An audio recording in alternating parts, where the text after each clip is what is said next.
بسم الله والصلاة والسلام على رسول الله. أنا سندس عبد الحليم from Learn English with سندس عبد الحليم. أهلا بكم في فيديو جديد. في حلقة النهاردة إن شاء الله هنتكلم عن أنواع الروابط في اللغة الإنجليزية. Types of conjunctions in English. Let's get started.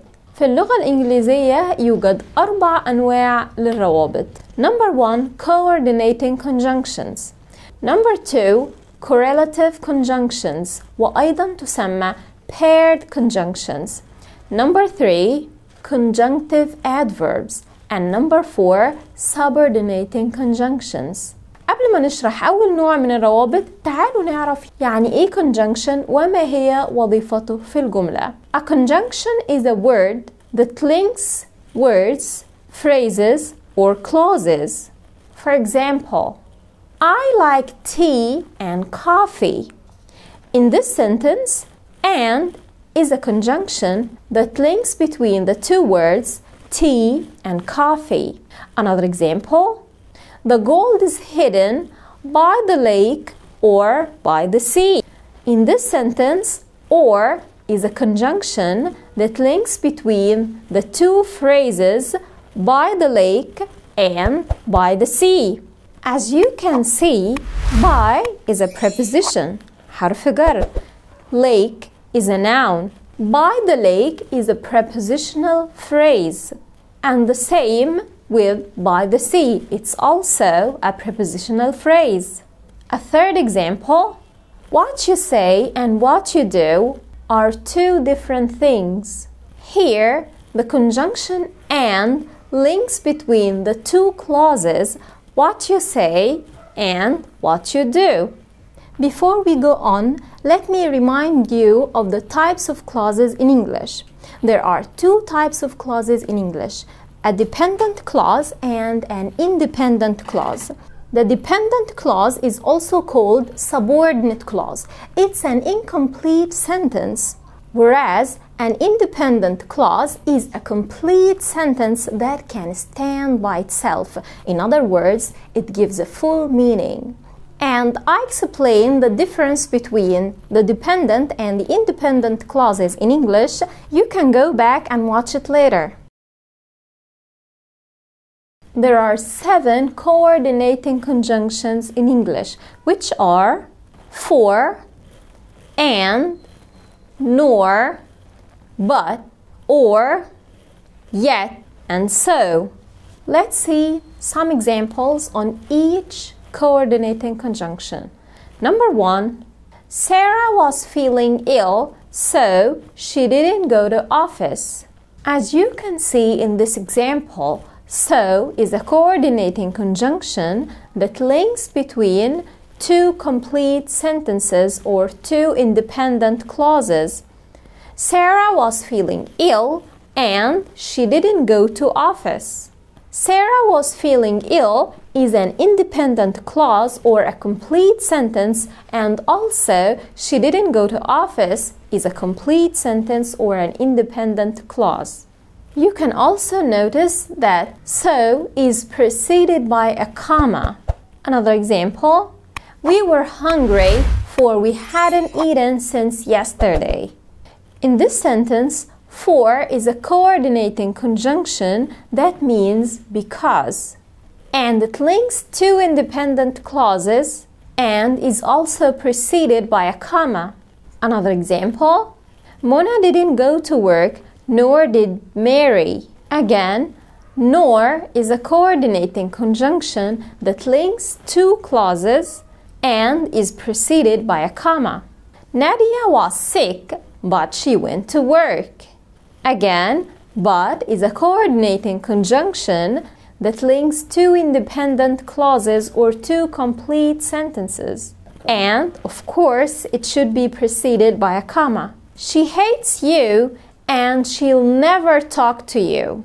And a coordinating conjunction that links 2 complete sentences or 2 independent clauses and it comes after a comma. Do you want to come with us? Or do you want to stay here? Or is a coordinating conjunction that links 2 independent clauses or 2 complete sentences and is preceded by a comma. The last example, they worked hard, yet they failed. Yet is a coordinating conjunction that links two complete sentences or two independent clauses, and it comes after a comma. In this sentence, yet means ومع ذلك. It's similar in meaning to however. ومع ذلك عملوا بجد ومع ذلك فشلوا. They worked hard, yet they failed. To sum up this part, when we said, I like tea and coffee, the gold is hidden by the lake or by the sea. What you say and what you do are two different things. There aren't any commas, but when we come to link between independent clauses or complete sentences, we used a comma before the coordinating conjunctions. Otherwise, the sentence will be wrong or incorrect, and in this case, it's called a run-on sentence. And you can watch my video on run-on sentences here. You can find the link of the video in the description box. And by the way, when a coordinating conjunction links between two independent clauses or two complete sentences, in this case, we have what we call a compound sentence. And I explained this in another video, and you can find its link in the description box. And now, let's move on to the second type of conjunctions. Before we move to explaining the second type of conjunctions in English, if you're new in my channel, please don't forget to subscribe, share the content, and give me thumbs up. Correlative conjunctions are both and, either or, neither nor, not only but also, whether or, if, then. Let's see some examples on correlative conjunctions. Both my sister and my brother study hard. Notice that after both we have a noun, and after and we also have a noun. Another example, either Amal or her sisters will join us. Neither Salma nor her parents are coming to the club. Notice here that the verb are is in the plural form.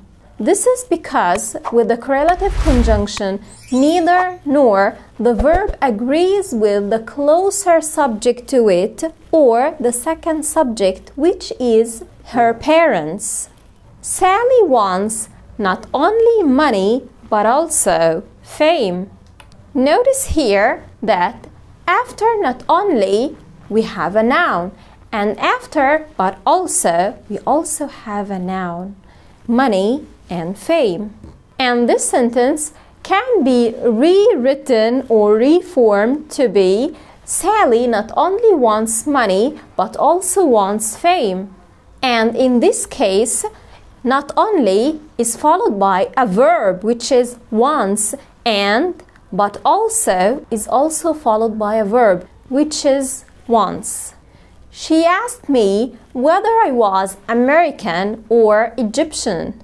If Anne's testimony is true, then Jessica's must be false, or Jessica's testimony. And now, let's see these two sentences, and please pay attention.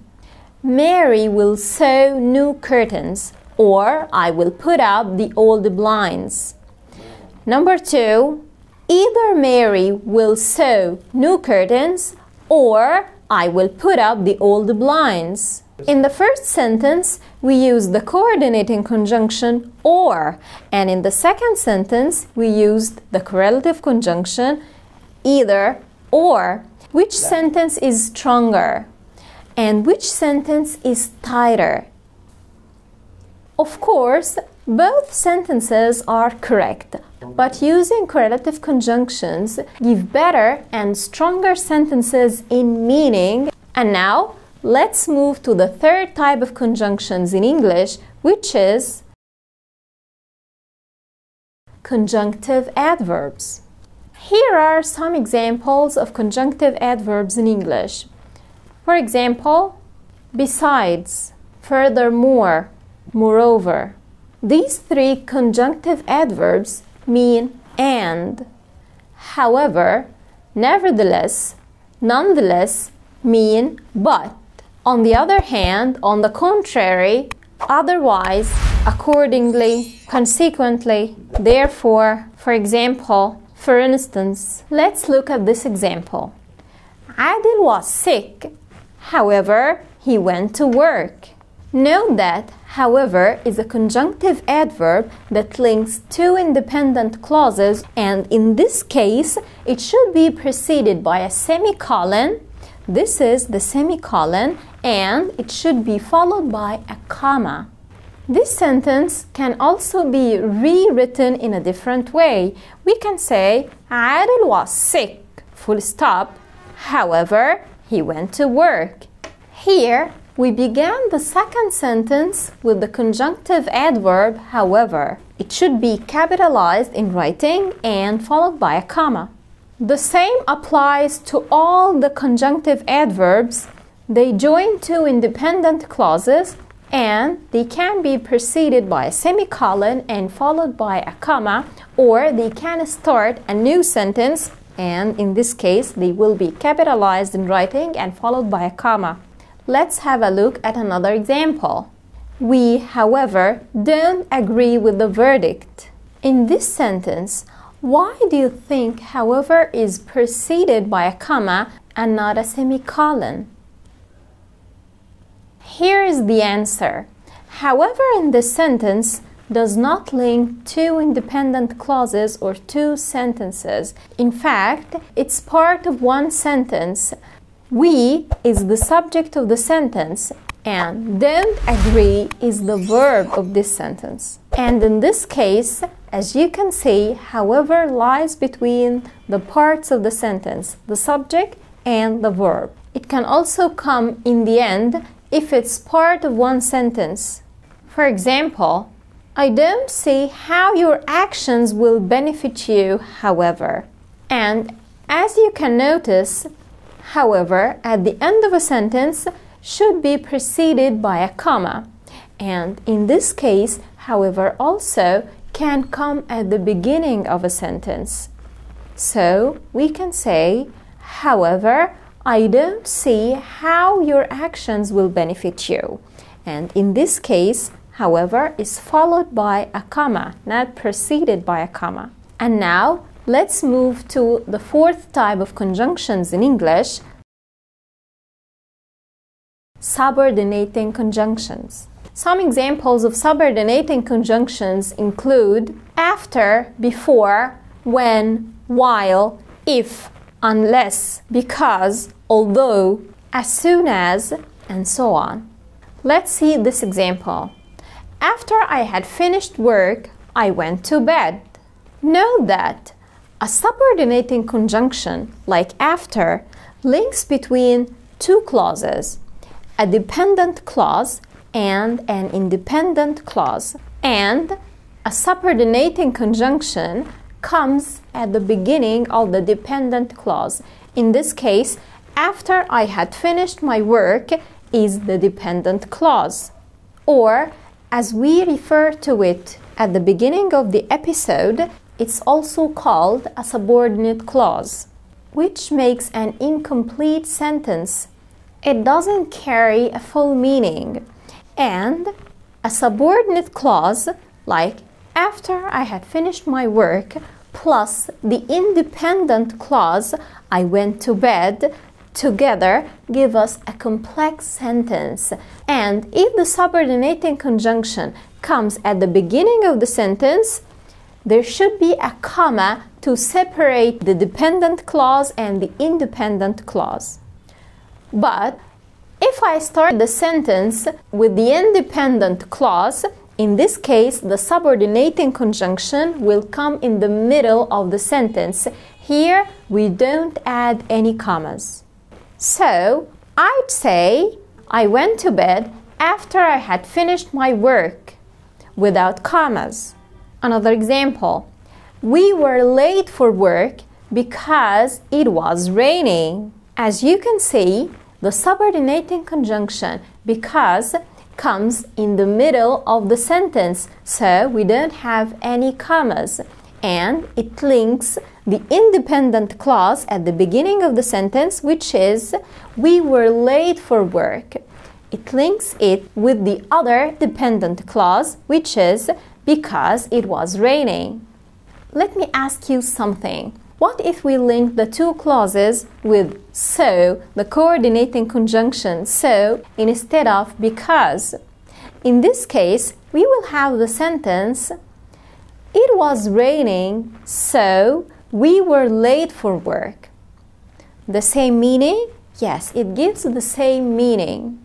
But using subordinating conjunctions give better and stronger sentences in meaning than using sentences with coordinating conjunctions. And that's it for today. Thanks for watching and see you in the next video. Please don't forget to like, share, and subscribe. Thank you.